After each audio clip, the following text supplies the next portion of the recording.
Hello আমার কলিজা দুষ্টু দুষ্টু সব বন্ধুরা, তোমরা সবাই কেমন আছো?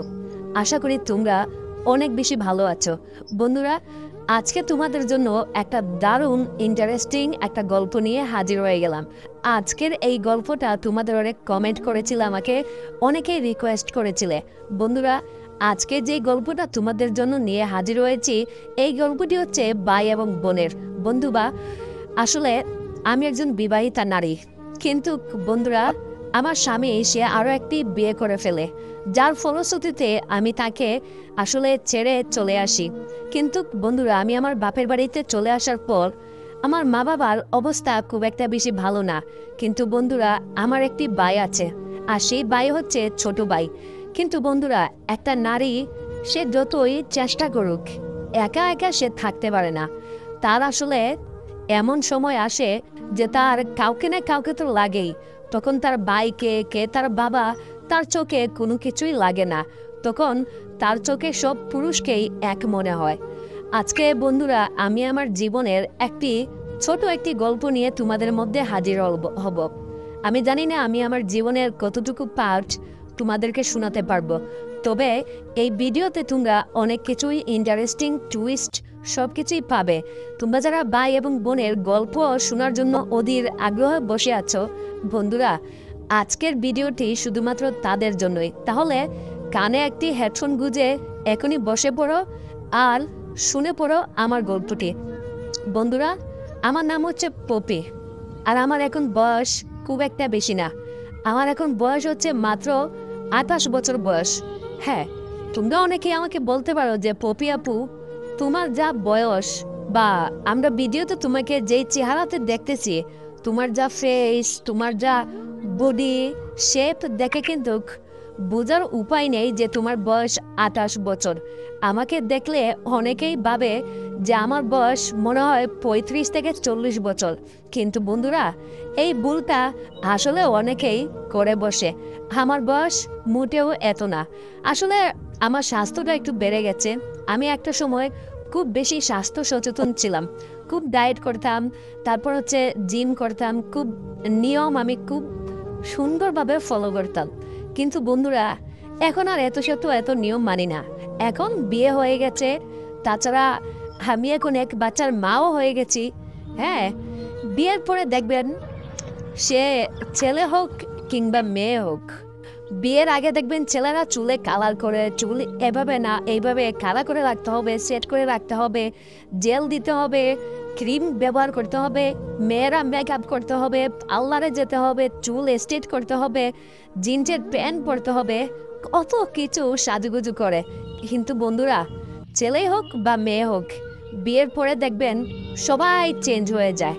সবার তখন স্বপ্ন অনেকটাই ভেঙে যায় বা মরে যায়। কেউ আর তখন নিজেকে সাজাতে চায় না। সবাই মনে করে, আরে বিয়ে করে ফেলেছি, এক বাচ্চার মা হয়ে গেছি, এখন কি আর আগের মতো আছি নাকি? এখন আর এগুলো সাজুগুজু করে কি হবে? অনেকে এরকম মনে করে। যাই হোক, আমিও সেরকম আসলে বিয়ের পরে ডায়েট, জিম করা আমি ছেড়ে দিয়েছি। যেই কারণে তোমাদের কাছে আসলে মনে হচ্ছে যে আমার আসলে বয়স অনেক বেশি, কিন্তু আদতে আমার বয়স কিন্তু তোমরা যেমনটা ভাবতেছো অতটাও কিন্তু বেশি না। যাই হোক, আমার নাম পপি এবং আমার বয়স 28 বছর। এইটা তো তোমাদেরকে আমি বলেই দিলাম। এখন ঘটনা হচ্ছে বন্ধুরা, আমার একটা পরিবার আছে, খুব সুন্দর একটা পরিবার। আমার পরিবারে আমার মা আছে, আমার বাবা আছে, আর হ্যাঁ, আমার একটি ভাই আছে। আমার ভাইয়ের নাম হচ্ছে আলমগীর। ও খুব ছোট, একটু সহজ সরল, তবে এখন ও ঢাকা শহরে থাকে, সেখানে বসবাস করতেছে, খুব টাকা পয়সা ইনকামও করতেছে। সেখানে নাকি শুনেছি গার্মেন্টসে নাকি চাকরি করে, আমি যতদূর খবর পেয়েছি আর কি। যাই হোক, আমি ছিলাম পরিবারের সবচেয়ে বড়। এদিকে আমার বিয়ের বয়সও হয়ে গেছে, প্রায় আমার 22 থেকে 23 বছর বয়স।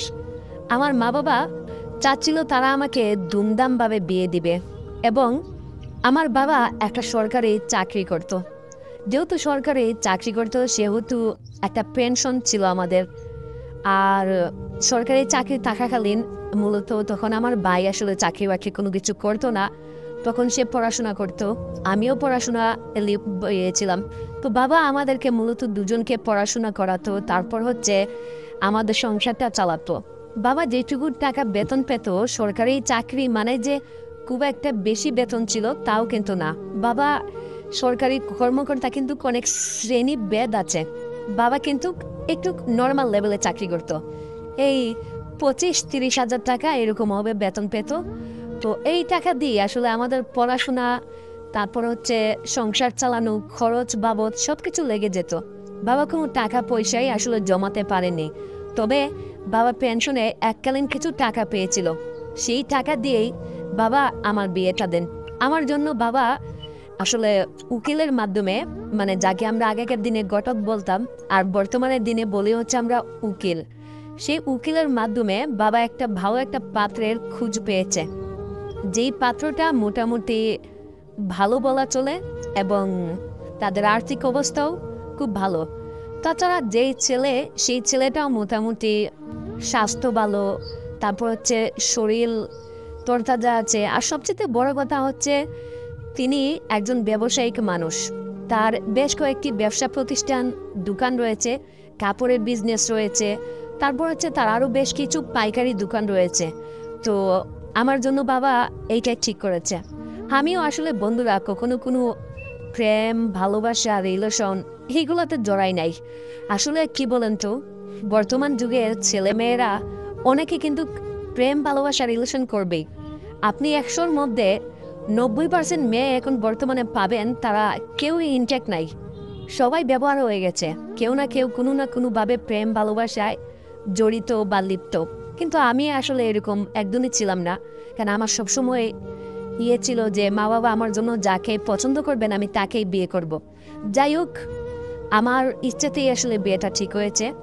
আমার যখন বিয়ে হয় তখন আমার ভাই ছিল মূলত একজন বেকার মানুষ। সে তখনও চাকরি বাকরি পাচ্ছিল না। সে অনার্স পড়াশোনা শেষ করে সবেমাত্র চাকরির জন্য ব্যবস্থা করতেছিল। তো আমার বিয়েটা হয়ে যাওয়ার পর আমি আমার শ্বশুরবাড়িতে মোটামুটি ভালোই ছিলাম। আসলে আমি বলবো না যে আমি খারাপ ছিলাম। আমার হাজব্যান্ড একজন ব্যবসায়িক মানুষ, সে আমাকে ওই বাসর রাত, আমি শুনেছিলাম যে ওই রাতটা হচ্ছে মেয়েদের জন্য মানে সবচাইতে একটা, কি বলবো, একটা সারা জীবনের একটা স্বপ্নের একটা রাত। এই রাতটার জন্য নারীরা বলেন বা পুরুষরা বলেন সবাই কিন্তু অপেক্ষা করে থাকেন। হ্যাঁ, আর 8-10টা মানুষের মতো এই রাতটার জন্য আমিও অপেক্ষায় করাছিলাম। অনেক অধীর আগ্রহে ছিলাম যে আমি আমার মনের মানুষের কাছে এই রাতে তার সঙ্গী হব, সে আমাকে আদর করবে, ভালোবাসবে। এই কথা ভাবতেই আমার অনেক লজ্জা হচ্ছিল, আমার নিজের কাছে নিজেরই অনেক লজ্জা হচ্ছিল, সত্যি কথা। কারণ কখনো এর আগে আমার এরকম কোনো কিছু হয় নাই। তো আজকে আমার নিজের কাছে নিজেরই বড্ড বেশি লজ্জা হচ্ছিল, অনেক বেশি। আবার এক্সাইটেডমেন্টও ভিতরে কাজ করতেছিল যে আসলে কি হবে, কি হবে, এরকম একটা জিনিস আমার ভিতরে কাজ করতেছিল। যাই হোক, সর্বশেষ বাসরাতে আমার স্বামী যখন আমার কাছে আসলো, সে আমার ঘুমটাটা খুললো। আমি তখনই তার দুটো পা ধরে সালাম করে নিলাম, কারণ স্বামীর পায়ের নিচেই হচ্ছে স্ত্রীর বেহেস্ত। আমি তার পা সালাম করতেই সে আমাকে বলল, কেমন আছো? আমি তাকে বললাম, হ্যাঁ ভালো আছি। সে আমাকে বলল, ওহ, আজকে যা উপর দিয়ে গেছে, তো তোমার কি শরীর টরীর সব কিছু সুস্থ আছে? আমি তাকে বললাম, হ্যাঁ সুস্থ আছে। তখন ঘড়ির কাঁটায় প্রায় রাত 11:30 বাজে। সে আমাকে বলতেছে, বিয়ে বাড়ি যে এত ঝামেলা। আমি বললাম, হ্যাঁ বিয়ে বাড়ি অনেক ঝামেলা। তখন সে আমাকে বলল, তুমি কি খাবার দাবার খেয়েছো? আমি তখন বললাম, জি আমি খেয়েছি, আপনি কি খেয়েছেন?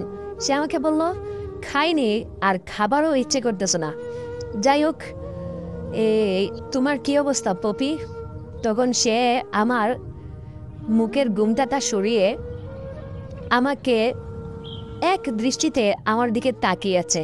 সে আমাকে বলতেছে, বাহ, আমি তো দেখতেছি পুরো আসমানের চাঁদটা আমি ধরে নিয়ে এসেছি আমার ঘরে। হ্যাঁ, এত সুন্দর কেন তুমি? তখন আমার একটু লজ্জা হচ্ছিল। সে আমাকে বলতেই এই কথা বলে সে আমার থুতনিতে হাত দিয়ে আমার কপালে একটা চুমু দিয়েছে।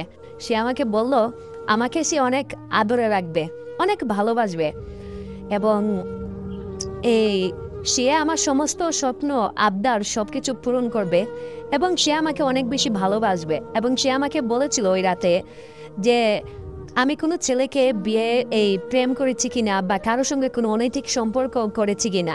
সে আমাকে স্বাভাবিকভাবে এটা প্রশ্ন করেছিল। আমি বলেছিলাম না। তখন সেও আমাকে বলেছিল সেও নাকি কোনো প্রেম টেম করে নাই, আমার জন্য ওয়েট করতেছিল। আমি বললাম তাই নাকি? তখন সে আমাকে একটু ভালোবাসা দিয়েছিল, একটু আদর দিয়েছিল। একটু ভালোবাসার পর সে আমাকে বলেছিল, পপি, এই পৃথিবীতে আমার আর কোনো কিছু চাওয়ার নেই। দেখো, তুমি এই সংসারের লক্ষ্মী, তুমি এই সংসারের সব কিছু।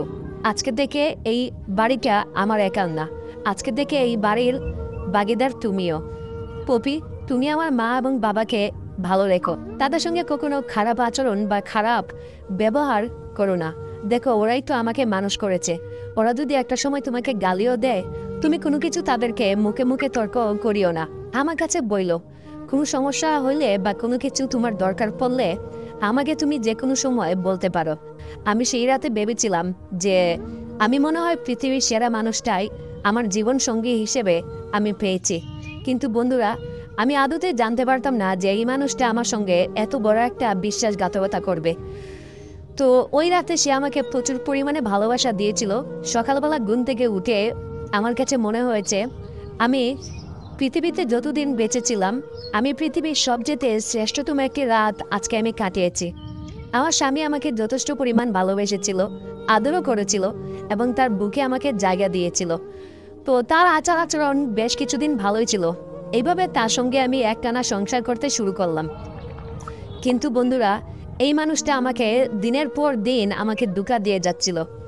আমি তার এই সমস্ত ধোঁকা কোনো কিছুই আমি বুঝতে পারতেছিলাম না।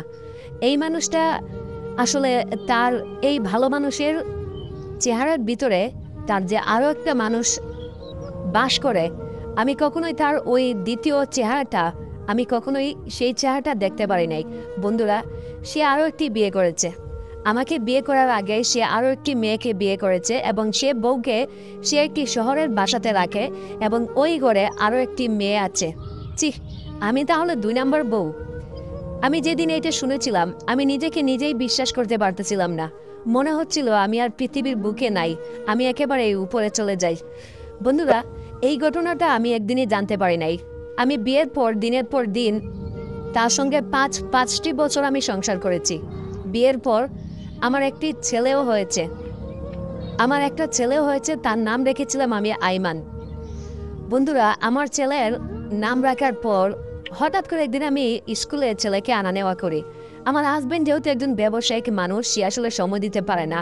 মাঝে মধ্যে রাতেও সে বাসায় আসে না। সে বলে তার ব্যবসার নাকি প্রচুর পরিমাণে চাপ, তাকে দোকানেই থাকতে হয়। আমিও তাকে কোনোদিন সন্দেহ করি নাই। কেন বা সন্দেহ করব? তাকে আমি খুব বিশ্বাস করি। তো এইভাবেই একদিন আমি যখন স্কুলে গেলাম, আমি হঠাৎ করে স্কুল থেকে ভাবলাম তার সঙ্গে দোকানে দেখা করে যাব। দোকানে যাওয়ার পর দেখলাম সে দোকানে নাই। দোকানের কর্মচারী আমাকে বলল সে নাকি অমুক বাসায় আছে। সামনে একটি রেস্টুরেন্টে গিয়ে দেখি একটি মেয়ের সঙ্গে। তখন আমি খোঁজখবর নিয়ে জানতে পারি ওই মেয়েটি আর কেউ নয়, এটা হচ্ছে তার প্রথম স্ত্রী, এবং ওই ঘরে তার 2টি ছেলে মেয়ে রয়েছে।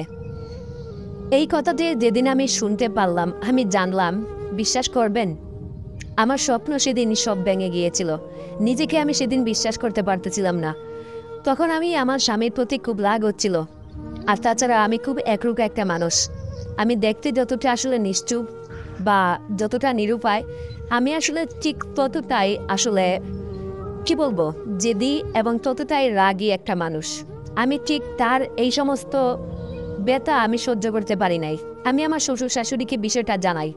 এখন খুঁজে নিয়ে জানতে পারি আমার শ্বশুর শাশুড়িও বিষয়টা জানে, কিন্তু তারা আমার কাছে বিষয়টা লুকিয়েছে। এত বড় একটা সত্য তারা আমার কাছে গোপন করেছে। খবর নিয়ে জানতে পারি যেই মেয়েটিকে সে বিয়ে করেছে, সেই মেয়েটির সঙ্গে তার একটা রিলেশন ছিল। সে কোর্টকে ওই মেয়েকে বিয়ে করেছে, কিন্তু আমার শ্বশুর শাশুড়ি ওই বিয়েতে কখনোই রাজি ছিল না। ওই বউকে তারা এই বাড়ির বউ হিসেবে কখনোই স্বীকৃতি দিতে চায়নি। এই জন্য তারা শ্বশুর শাশুড়ি আমার হাজবেন্ডকে তারা কি বিয়ে করায়, এবং সেই বিয়েটা আমার সঙ্গে হয়। কিন্তু বন্ধুরা আমি এই বিষয়ে কোনো কিছু জানতে পারলাম না। তার মানে তো আমাকে ঠকানো হয়েছে, দিনের পর দিন রাতের পর রাত তারা আমাকে ঠকিয়েছে। শ্বশুর শাশুড়ি তারা আমাকে এই বিষয়ে কোনো কিছুই কখনো বলে নাই। আমি এই ঘটনা শোনার পর আমি কাকে বিশ্বাস করব? আমি আমার শ্বশুর শাশুড়ি, আমার হাজব্যান্ড, আমি কাউকে আর বিশ্বাস করতে পারতেছি না। তখন আমি সংসার ছেড়ে চলে আসলাম। এই সংসার ছেড়ে চলে আসার পর যখন আমার মা বাবা বিষয়টা জানতে পারলো, আমি আমার বাপের বাড়িতে চলে গেলাম। তারা বিষয়টা জানার পর তাদেরও অনেক বেশি রাগ হলো। তখন আমার বাবা একজন সরকারি মানুষ ছিলেন, তিনি বেশ উত্তেজিত হয়ে পড়েছিলেন, বেশ রাগ করেছিলেন এই ঘটনা শোনার পর। তখন আমার বাবা এবং আমি মিলে তৎক্ষণাৎ একটা ডিভোর্স লেটার পাঠিয়ে দেই এবং আমি ডিভোর্স নেই। কিন্তু বন্ধুরা আমি রাগের মাথায় ডিভোর্সটা নিয়েছিলাম, কিন্তু সত্যি কথা আসলে ও আমাকে কখনোই অসুখী রাখে নাই। আমাকে যতটুকু সুখ দেওয়ার বা স্ত্রী হিসেবে যতটুকু মর্যাদা দেওয়ার আমাকে দিয়েছে। হয়তো মাঝে মধ্যে আমার কাছে অনেক কিছু লুকিয়েছে। কিন্তু বন্ধুরা এখন আমি বাপের বাড়িতে আমার একা একা দিন যাচ্ছে তো রাত যাচ্ছে। একা একা এভাবে আমার আর দিন কাটতেছিল না, আমার খুব কষ্ট হচ্ছিল। আসলে একটা নারী সে যতই আসলে তার সাহস থাকুক বা যতই তার শক্তি থাকুক, সে মনের দিক থেকে মানসিক দিক থেকে সে আসলে যতটা সাহসী হোক না কেন, কিন্তু একটা নারী একা একা খুব বেশি দিন বাঁচতে পারে না। একটা পুরুষ মানুষ তার দরকার। একটা নারীর রাতে এমনও হয় সে বিছানায় গড়াগড়ি করে। হ্যাঁ, তার কাছে মনে হয় যে একটা সময় যে পুরুষ মানুষ তার লাগবেই। আসলে এমন এক সময় নারীর এমন এক চাহিদা উঠে যখন সে পুরুষ মানুষকে খুব বেশি কাছে চায়, কিন্তু চাইলেও সে খুব পায় না। বন্ধুরা আমার ঠিক এমনটাই হয়েছিল। আমি আসলে দিনের পর দিন আমার স্বামীকে আমি মনে করতাম, তার সেই আদর দেওয়া ভালোবাসাগুলো আমি এভাবে খুব মিস করতাম। কিন্তু আমি চাইলেও তো তার কাছে আর যেতে পারতাম না, কেননা আমি তো রাগের মাথায় সেই মানুষটাকে আমি ডিভোর্স দিয়েছিলাম। আমি চাইলেও এখন আর তার কাছে আমি যেতে পারি না। এদিকে বাড়িতে আমার মা আছে, বাবা আছে, আর আমার ছোট ভাই অয়ন। অয়ন সে ঢাকাতে চাকরি করে, একটি গার্মেন্টসের সুপারভাইজার। সে মোটামুটি খুব ভালো টাকা বেতন টেতন পায়, তবে অয়ন এখনো বিয়ে শাদী করে নাই। আমার মা বাবা অনেকবার অয়নকে বলেছে যে বাবা তুই বাড়িতে আয়, আমরা তোর জন্য পাত্রী দেখি, তোকে একটা বিয়ে দেই। কিন্তু আমার ভাই কখনোই বিয়ে করতে চায় না। সে একটি রিলেশন করেছিল কলেজে থাকতে, কিন্তু ওই মেয়েটা আমার ভাইকে আসলে ধোঁকা দিয়েছিল। প্রেমের ছেঁকা খেয়েছে আমার ভাই। তো ওই মেয়েটা আসলে আমার ভাইকে ছেঁকা দিয়ে অন্য একটি ছেলেকে বিয়ে করে। এরপর থেকে আমার ভাই আর বিয়ে করাই ছেড়ে দিয়েছে। ও দেবদাস হয়ে গেছে, বিয়ে শাদী এখন করবে না। তবে ওর ভিতরে একটা জেদ কাজ করে, ও অনেক টাকা ইনকাম করবে, বাড়ি গাড়ি সব কিছু করবে। তখন যদি একসময় বিয়ে করে, কিন্তু এখন বিয়ে করবে না। এদিকে বাড়িতে থাকতে থাকতে বন্ধুরা আমি বোর হয়ে গেছি। আমার কাছে শুধু বাবা আর মা থাকে, তাদের কাছে অনেক সময় অনেক কিছু বলতে পারি না। অয়ন আমার ছোট ভাই হলেও ওর কাছে আমি অনেক সময় অনেক কিছু বলতে পারি, অনেক কথা ওকে আমি বলতে পারি। আমার অনেক না বলা কথা আমি আমার ছোট ভাইকে বলতে পারতাম, কেননা ও ছিল আমার অনেকটা বন্ধুর মতো। ওর কাছে প্রায় সময় অনেক কথা অনেক কিছুই শেয়ার করতে পারতাম। তখন আমি চিন্তা করে দেখলাম না, এদিকে বাড়িতে থাকতে থাকতে আমি অনেকটা বোর হয়ে গেছি, বাড়িতে আর থাকবো না। আমি আমার ছোট ভাই অয়নকে কল দিলাম, দিয়ে বললাম অয়ন তুই কেমন আছিস? তখন অয়ন আমাকে বলতেছে হ্যাঁ রে ভালো আছি। আমি অয়নকে বললাম আমি আজকে বাড়িতে আছি প্রায় 6 মাস হয়ে গেল, তোর দুলাভাইয়ের সঙ্গে ঝগড়া করে তাকে ডিভোর্স দিয়ে চলে এসেছি। ভাই তুই আমাকে এতটা পছন্দ করিস, আমাকে একটাবারের জন্য দেখতেও আসলি না, আমি কি তোর এতটাই বড় হয়ে গেছি? অয়ন তখন আমাকে বলল না রে আপু, আসলে বুঝিস তো আমি এখন শহরে থাকি, তাছাড়া এখানে আমি চাকরি করি, গার্মেন্টসের চাকরি, সুপারভাইজার। আসলে একটা দিন যে আমি অ্যাবসেন্ট করব এরকম একটা সুযোগ নাই, কারণ এখানে অ্যাবসেন্ট করা যায় না। ছুটি নেওয়া যায়, কিন্তু আমি আসলে ছুটি নিতে চাই না। দেখ আমি সামনে ইনচার্জ হব, তারপর আমি ম্যানেজার হব, আমার সেই যোগ্যতা আছে। কিন্তু আপু আমি যদি এখন অ্যাবসেন্ট করি তাহলে খুব সমস্যা হয়ে যাবে রে, কেন এখানে আমার অনেক সুপারভাইজার আছে, তাদের সঙ্গে আমাকে কম্পিটিশনে কাজ করতে হয়, বুঝছিস? তখন আমি বললাম, আচ্ছা ঠিক আছে অয়ন, আমি বরং তোর কাছে শহরে চলে আসি। দেখ না, আমার এই গ্রামে আর একদমই ভাল লাগতেছে না। তাছাড়া তোর দুলাভাইয়ের কাছ থেকে চলে আসলাম কতদিন হলো, আমার একদমই ভাল লাগতেছে না। তখন অয়ন আমাকে বলল, তোর ছেলে কই? ছেলেকে কী করবে? বাগনাকে, আইমানকে? তখন আমি বললাম, আইমান তো অনেক ছোট, ওর বয়স মাত্র 3 বছর, ও তো আমাকে ছাড়া তেমন কোনো কিছু বুঝে না, আইমানকে নিয়ে আসি। তখন অয়ন আমাকে বলল, ঠিক আছে নিয়ে আয়। তখন বন্ধুরা আমি চলে গেলাম শহরে। শহরে যাওয়ার পর বাবা, আমার ভাই গার্মেন্টসে চাকরি করলে কি হয়েছে বন্ধুরা, গার্মেন্টসের সুপারভাইজারের বেতন পায় প্রায় 30,000 টাকা। তাছাড়া ও শুনলাম গার্মেন্টসে খুব নামি দামি একজন সুপারভাইজার। আসলে গার্মেন্টসের বস, ম্যানেজার যারা আছেন, জিএম, সবাই আমার ভাইকে, ওর কাজকে খুব বেশি পছন্দ করে, কারণ ও খুব ভালো ভালো কাজের ইয়ে করতে পারে। যাই হোক, আমার ভাইয়ে দেখলাম শহরে একটা 6তলা ফ্ল্যাট বাসায় নিয়েছে। 6তলা ফ্ল্যাট বাসাতে 5তলায় ও বাস করে। এখানে দেখলাম 2টি রুম, আবার ডাইনিং রুম আছে, ওয়াশরুম আছে, তারপর হচ্ছে বেলকনি আছে। আমি জিজ্ঞাসা করলাম, ভাই এই রুমের ভাড়া কত? ও আমাকে জিজ্ঞাসা করলো, এই রুমের ভাড়া প্রায় 8,000 টাকা। আমি বললাম, এই 8,000 টাকা দিয়ে তোর পোষায়? ও আমাকে বললো, হ্যাঁ পোষাবে না কেন, বেতন পাই 30,000 টাকা, আরও এক্সট্রা 5-6 হাজার টাকা ইনকাম আছে। আমি বললাম, তাই নাকি? তাহলে তো ভালো, তুই তো বেশ সুখে আসিস। সপ্তাহে শুক্রবারে একদিন বন্ধ। তাছাড়া চাইয়ে মাঝে মধ্যে ছুটি কাটানো যায়, কিন্তু আমার ভাই ছুটি উঠি একদম কাটায় না। ও খুব কঠোর পরিশ্রম করে, খুব হার্ড ওয়ার্কিং করে একটা ছেলে। আমি বললাম, তাহলে তো তুই এখানে বেশ জমিয়ে দিয়েছিস। বন্ধুরা মাঝে মাঝে শুক্রবারের দিন অয়ন আমাকে নিয়ে পুরো শহর ঘুরে বেড়াতো, রিক্সায় করে ঘুরে বেড়াতাম, মাঝে মধ্যে বিভিন্ন পার্কে যেতাম, রেস্টুরেন্টে যেতাম। তো এইভাবেই আসলে ঘোরাফেরা চলতো। একদিন আমার মন খুব খারাপ। অয়ন সেদিন বাসায় ছিল, আর সেই দিনটা ছিল শুক্রবার। আমি অয়নকে বললাম, অয়ন আজকে কি রান্না করব? অয়ন আমাকে বলল, আপু অনেকদিন হলো বিরিয়ানি খাই না, তাছাড়া আমি ব্যাচেলার মানুষ, হোটেলে যা রান্না করা হয় সেগুলোই খাই। আপু তুই যেহেতু এসেছিস, এখন আর আমার খাওয়ার জন্য কোনো সমস্যা হবে না।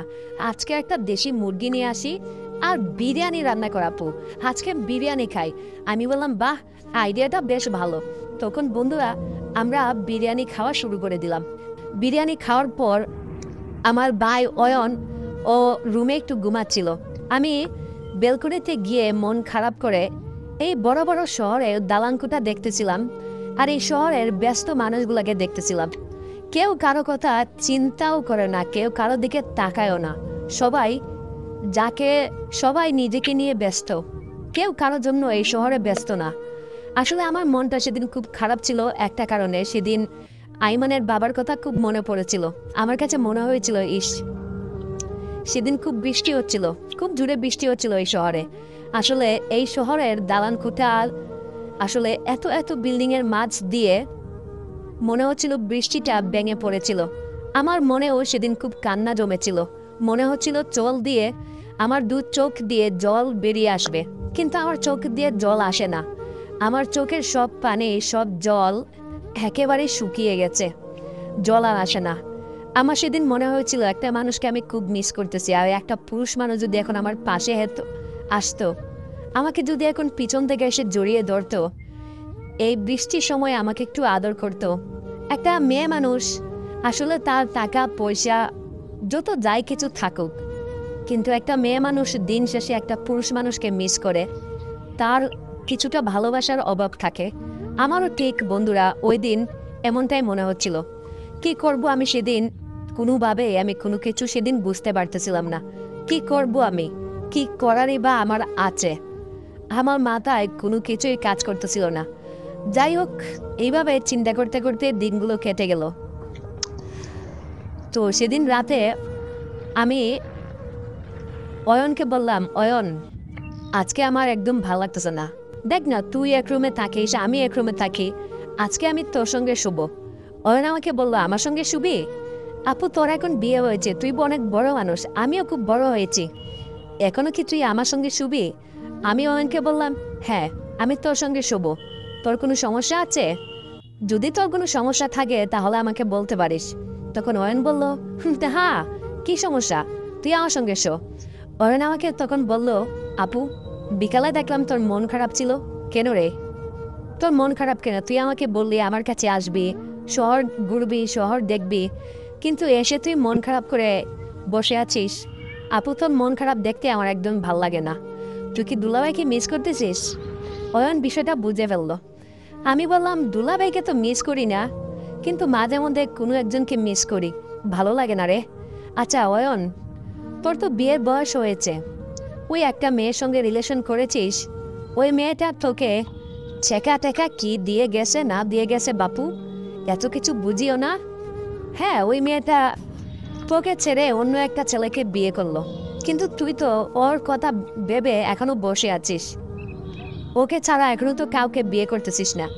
দেখ, এইভাবে আর কতদিন থাকবি? এবার একটা বিয়ে শাদী কর। বাড়িতে মা বাবা একা একা আছে, তাদেরও তো একটা বউ দরকার, তাছাড়া তোরও তো একটা বউ দরকার। তুই আর এভাবে একা একা কতদিন থাকবি?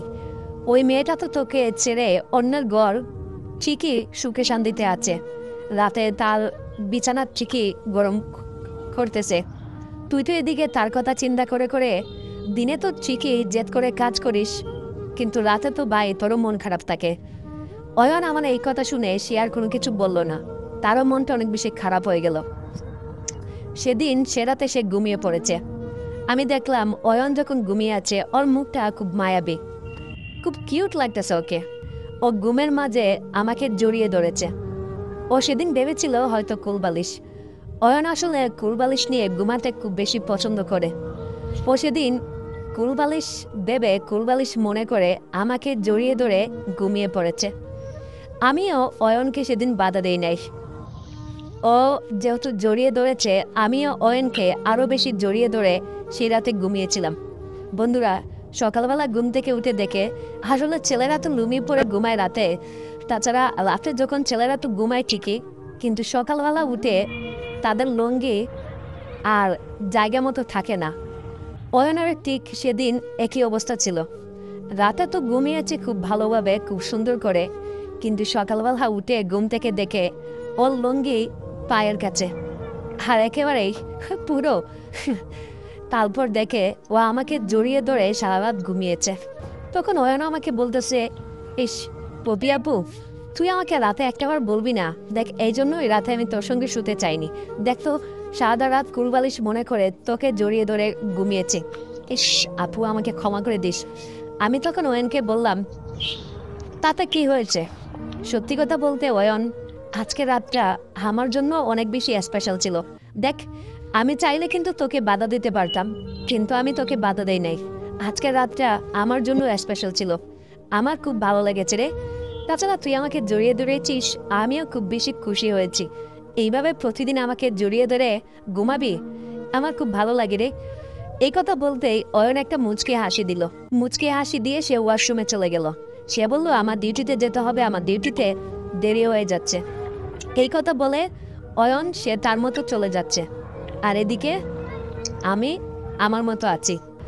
এরপর বন্ধুরা, আমি আজকে একটা লাল শাড়ি পরেছি, কপালে দিয়েছি টিপ, আর সুন্দরভাবে সাজুগুজু করেছি, একটা পারফিউম মেরেছি শরীরে, সুগন্ধিযুক্ত, যেতে অনেক বেশি সুন্দর লাগে। অয়ন বাসায় দেখলাম বিকালে 5টার দিকে চলে এসেছে আমার কথা ভেবে। অয়ন বাসায় এসে আমাকে দেখে পুরো টাস্কি খেয়ে গেছে। আমাকে বলতেছে, কিরে আপু, আজকে তো তোকে একদমই অন্যরকম লাগতেছে, মনে হচ্ছে আমি কোনো পরী দেখতেছি। পরী আপু, সিরিয়াসলি বলতেছি, পরীরাও তোর কাছে হার মানবে? আমি বলতেছি, তাই নাকি? তুইও কি আমার এই সুন্দরের কাছে হার মেনেছিস? অয়ন তখন একটু গাবড়ে গেল। তখন সে আমাকে বলল, আমি তো তোর ভাই হই। আমি বললাম, ভাই হোস আর যাই হোস, আমাকে সুন্দর লাগতেছে কিনা তাই বল। অয়ন তখন আমাকে বলল, হ্যাঁ সুন্দর লাগতেছে। তখন অয়ন একটু লজ্জা পেয়ে গেল। এরপর বন্ধুরা যখন আমি ঘুমাতে গেলাম অয়নকে আমি আজকে নিজে থেকেই জড়িয়ে ধরলাম। অয়ন আমাকে তখন বললো, আপু এটা ঠিক না। আমি বললাম, ঠিক বেঠিক আমি এত কিছু বুঝি না, দেখ তোর বয়স হয়েছে, তুই এখনো বিয়ে করতেছিস না। আচ্ছা তোর কি কোনো সমস্যা আছে কিনা? হ্যাঁ, আমার তো মনে হয় তোর কোনো সমস্যা আছে। আর ওই কোন মেয়েটাকে তুই জানি পছন্দ করতি, ওই মেয়েটার নাম হচ্ছে মিম। আচ্ছা, আমার মনে হয় মিম তোর গোপন কোনো কিছু জেনে গিয়েছিল, আর এই জন্যই মিম তোকে ছেড়ে চলে গিয়ে অন্য আরেকটা ছেলেকে বিয়ে করেছে, তোকে ছেঁকা দিয়েছে, তোর মধ্যে কোনো কিছু কম আছে মনে হয়। তখন অয়ন আমাকে বলতেছে, আবু তুই এসব কি বলতেছিস, তোর ভাইয়ের সম্বন্ধে তোর লজ্জা লাগে না? আমি বললাম, না, আজকে আমি লজ্জার মাথা একেবারে খেয়ে ফেলেছি। দেখ ভাই, তুই বিয়ে করতেছিস না মানে তোর কোনো সমস্যা আছে, আমি আজকেই বাবাকে বলে দিব। তখন অয়ন আমাকে বলতেছে, আপু দেখ, আমার কোনো সমস্যা নেই, আসলে আমি বিয়ে করতে চাই না এমনিতেই, ঠিক আছে, আমার শারীরিক কোনো সমস্যা নেই। আমি বললাম, হুম, এই কথা বললে তো হবে না, তোর অবশ্যই শারীরিক কোনো সমস্যা আছে, তুই আসলে মেয়ে মানুষ দেখলে ভয় পাস, তুই তাকে সুখ দিতে পারবি না, এই জন্যই তুই আসলে বিয়ে করতে চাচ্ছিস না। অয়ন একটু জেদ করে একটু রাগ করে বসলো যে, আপু তুই এগুলো কি বলতেছিস তোর ভাইয়ের সম্বন্ধে, তুই তো আমাকে জানিস আমি একদমই ওইরকম পুরুষ না, আমার আসলে বিয়ে করতে এখন ভালো লাগতেছে না, নিজের পায়ে দাঁড়াতে চাই, একটু টাকা পয়সা রোজগার করে তারপর বিয়ে শাদী নিয়ে ভাববো। আর তাছাড়া এত আগে নিজের লাইফটা নষ্ট করতে চাই না, আর একটু এনজয় করতে চাই। আমি বললাম, তাই নাকি, আজকে রাতে আমি তোকে পরীক্ষা করব। অয়ন তখন আমাকে বললো, তুই আমাকে কি পরীক্ষা করবি? আমি বললাম, তুই এত কিছু বলিস না।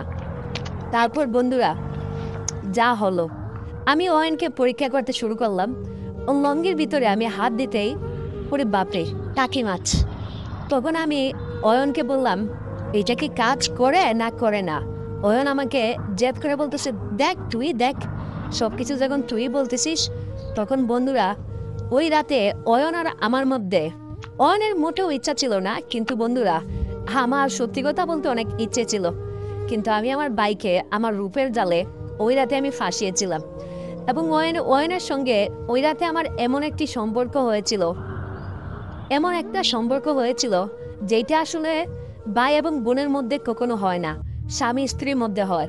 কিন্তু ওই রাতে অয়ন নিজেকে প্রমাণ করেছে যে না, সে বিয়ের জন্য প্রস্তুত এবং তার শারীরিক কোনো সমস্যাই নেই। ওই রাতে আমি বুঝেছিলাম যে আমার জামাই কি, আমার জামাই আমাকে কি আদর দিয়েছে ভাই, কি ভালোবাসা দিয়েছে। হ্যাঁ, আসলে আসল পুরুষ তো হচ্ছে আমার ভাই অয়ন। বাপরে বাপ, ওই রাতে আমি 3বার আমি কান্না করেছি, আমি বাপ বাপ বলে অয়নের কাছে আমি মাপ চেয়েছি। অয়ন আমাকে বলল, এবার কি তোর বিশ্বাস হয়েছে না তোকে আরো প্রুফ দিতে হবে? ওই রাতে আমি বললাম, ভাই তুই এত শক্তিশালী, এত পুরুষত্ব তোর, তাহলে তুই বিয়ে করতেছিস না কেন? অয়ন বলল, তার নাকি ভালো লাগে না।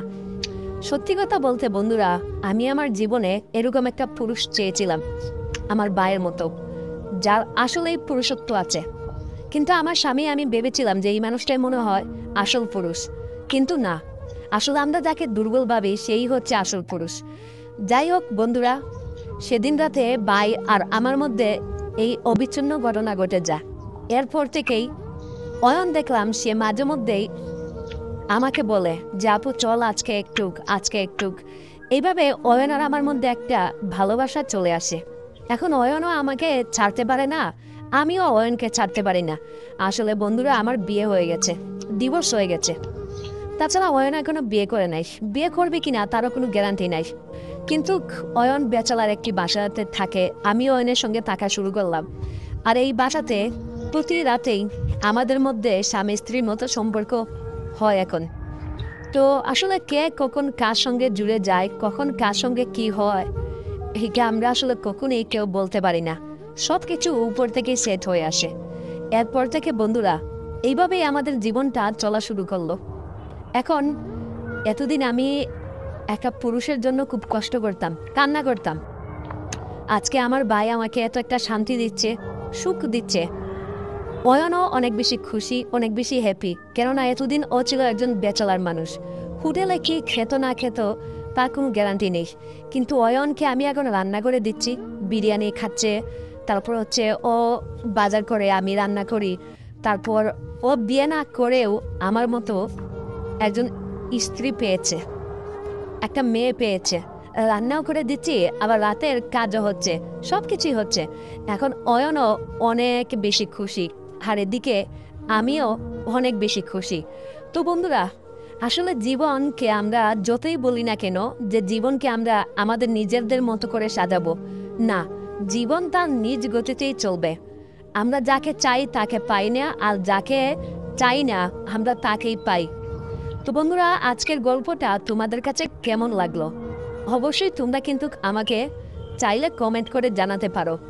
যদি বন্ধুরা আজকের গল্পটি তোমাদের একটু ভালো লেগে থাকে, তোমরা বিনোদন পেয়ে থাকো, তাহলে অবশ্যই এই ভিডিওর নিচে একটা কমেন্ট করে আমাকে উৎসাহ দিবে। আমি এই ধরনের আরও অনেক নতুন নতুন গল্প নিয়ে তোমাদের মাঝে হাজির হব। আর চাইলে তোমাদের কেমন গল্প পছন্দ, তোমরা কী ধরনের গল্প শুনতে চাও, চাইলে সেইটাও আমাকে কমেন্ট করে জানাতে পারো যে পপি আপু, আমাদের এই ধরনের গল্প পছন্দ বা আমরা এই ধরনের গল্প শুনতে চাই।